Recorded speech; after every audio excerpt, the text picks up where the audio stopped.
Do your relationships feel complicated? Maybe you trust too easily, or don't trust anyone at all. Maybe intimacy feels overwhelming, or you constantly feel misunderstood. Sometimes you react so intensely, even you don't fully understand. Why? Especially in moments that somehow echo old pain, even if just a little. You've probably heard of trauma, maybe even PTSD, post-traumatic stress disorder, usually linked to a single shocking event. But what if your struggles come from something else? From pain that was ongoing, repetitive. Maybe it started in childhood or in relationships that were supposed to feel safe, but didn't. There's a name for this: complex trauma, or C-PTSD, and it runs deep. It shapes how you see yourself, how you feel your emotions, how you relate to the people around you. In this video, we're going to talk about what C-PTSD really is. That's complex post-traumatic stress disorder, and explain it in a clear, straightforward way. No jargon, no labels, just understanding. We'll explore why it makes relationships feel so hard, and more importantly, we'll talk about hope. The powerful idea that healing can happen through safe, genuine connection. That the same space where we were hurt can become the space where we begin to feel whole again. Stay with me. This conversation matters, and you're not alone in it.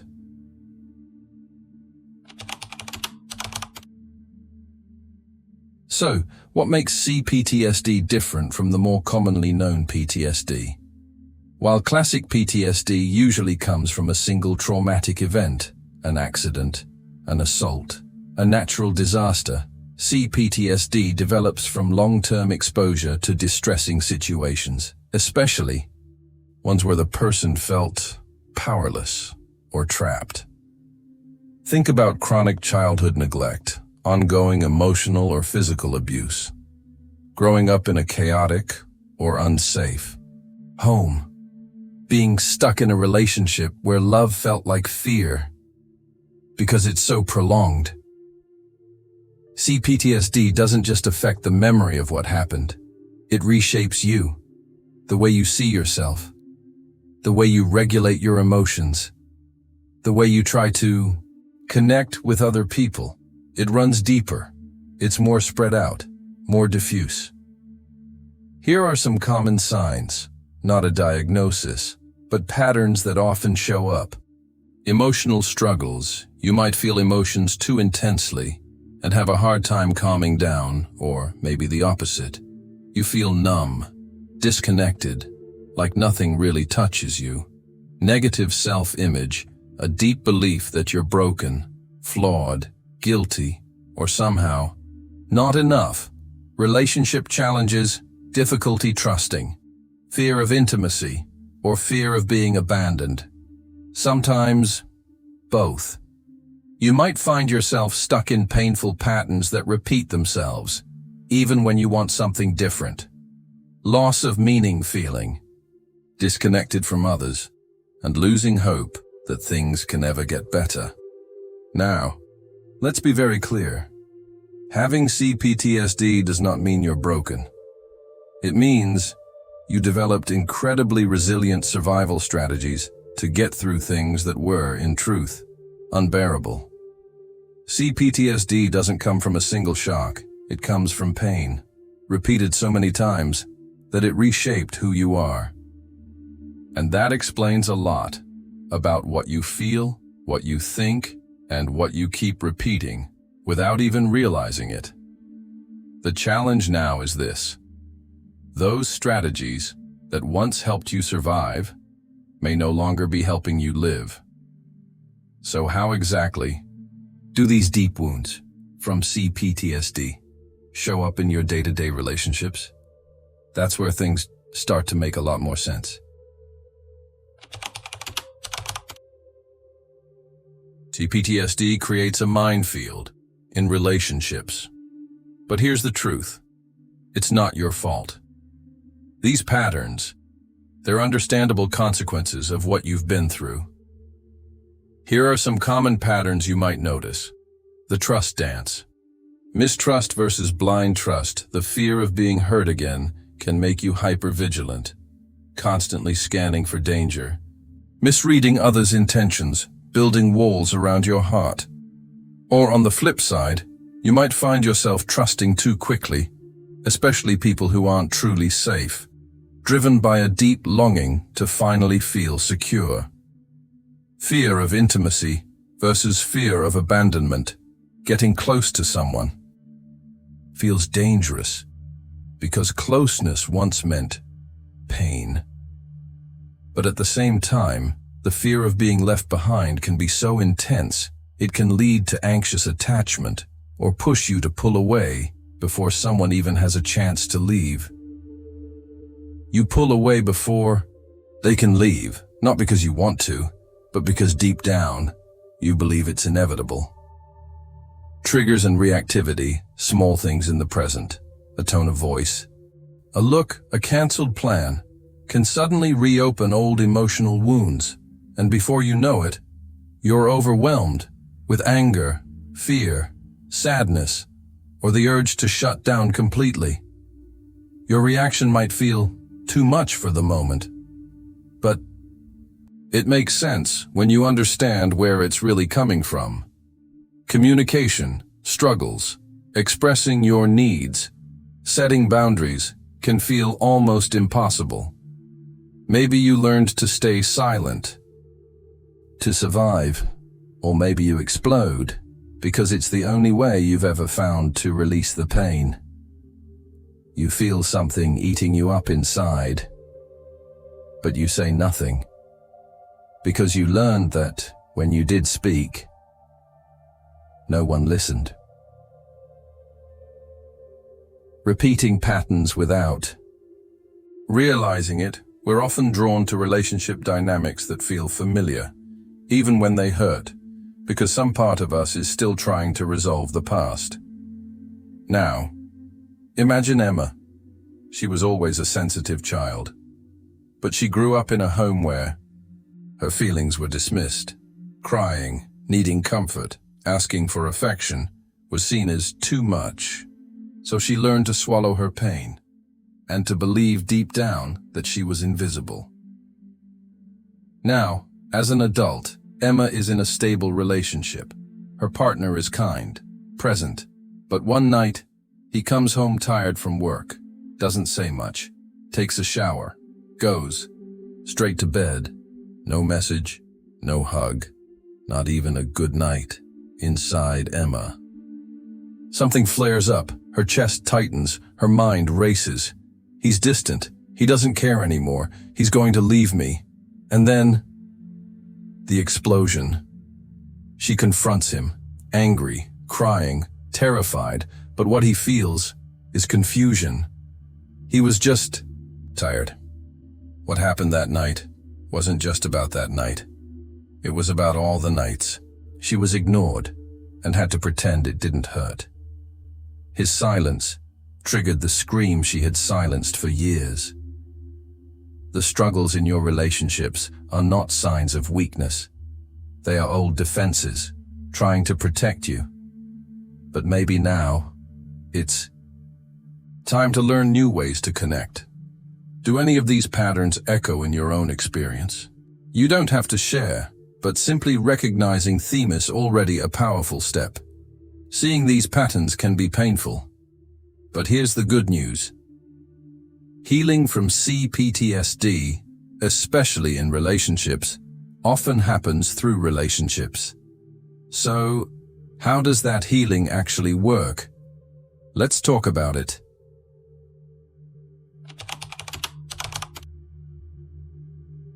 If the wounds of C-PTSD were often created in relationships through harmful caregivers, abusive partners, or environments where love felt unsafe, then it makes sense that healing can also happen through relationships, but not just any relationships, safe, healthy ones.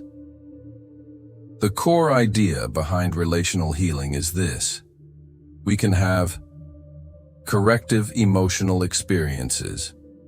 In other words, we can live through moments that disprove the beliefs trauma taught us. Moments where we're truly heard, where our boundaries are respected, where support shows up, especially when we're vulnerable. But let's be very clear. This doesn't mean someone else is going to heal you. The responsibility for your journey is still yours. Relational healing isn't about depending on someone else to fix you. It's not about finding someone to complete you or fill emotional voids.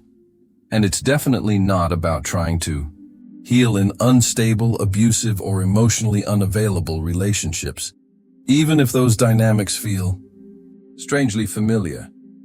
If you grew up around rejection, constant criticism, or emotional abandonment, it's easy to confuse pain with love.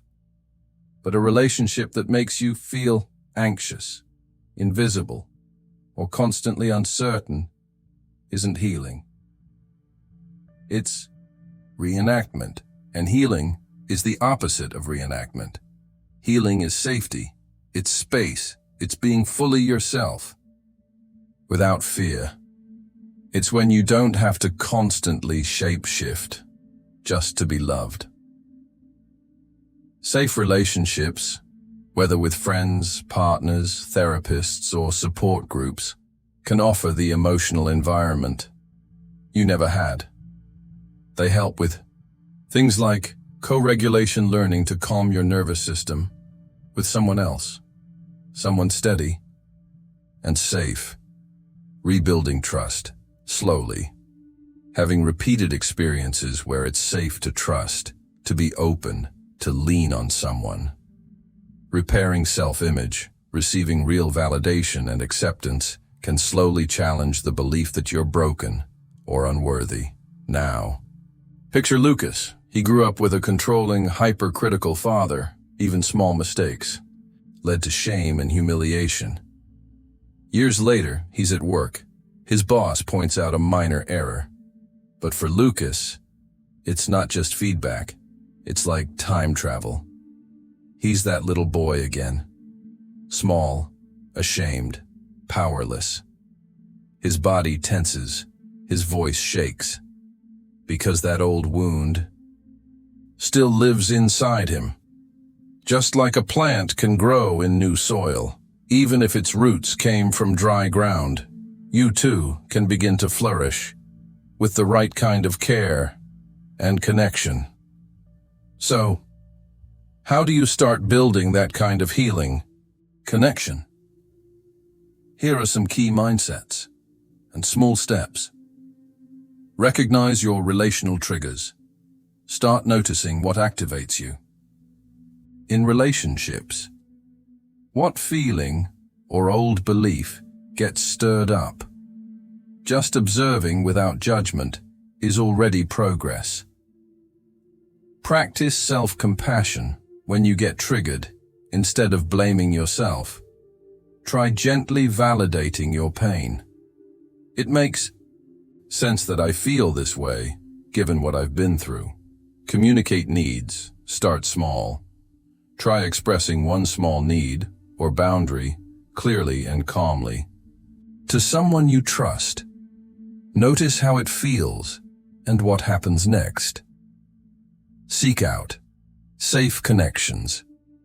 Look at your current relationships. Are there people who make you feel heard, respected, safe?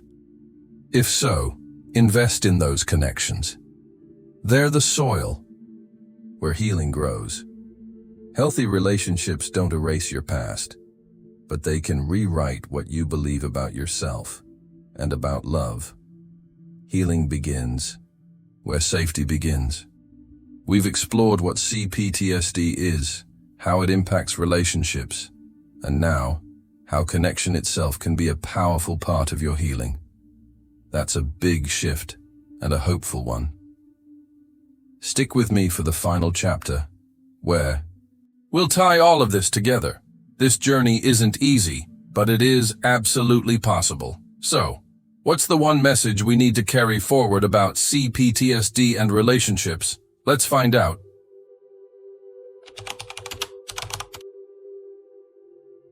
Today, we talked about complex trauma, C-PTSD, not as a label, but as a lens to understand the deep pain that can make relationships so hard.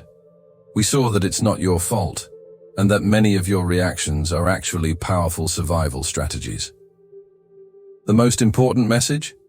Even though the wounds were relational, healing can be relational too. Building safe, supportive connections, combined with inner work like self-awareness and self-compassion, is a powerful path forward. This journey takes patience and a whole lot of kindness toward yourself. There's no finish line, but every step toward more conscious relationships and inner peace is worth it. You are not your wound. You are the one who survived it. And now, you're starting to remember what it means to really live. The pain might not disappear all at once, but with every safe connection, it starts to lose its grip on you. Want to invite you to a small act of self-compassion. In the comments, if you feel comfortable, share one thing you can be kind to yourself about today, especially when it comes to your struggles in relationships. And if this conversation brought you any relief or clarity, please give it a like, share it with someone who might need it, and subscribe for more content on healing and self-discovery. In our next video, we'll dive into something that often walks hand in hand with trauma, people-pleasing. Why do we feel the need to constantly please others? And how can we stop? You don't want to miss it.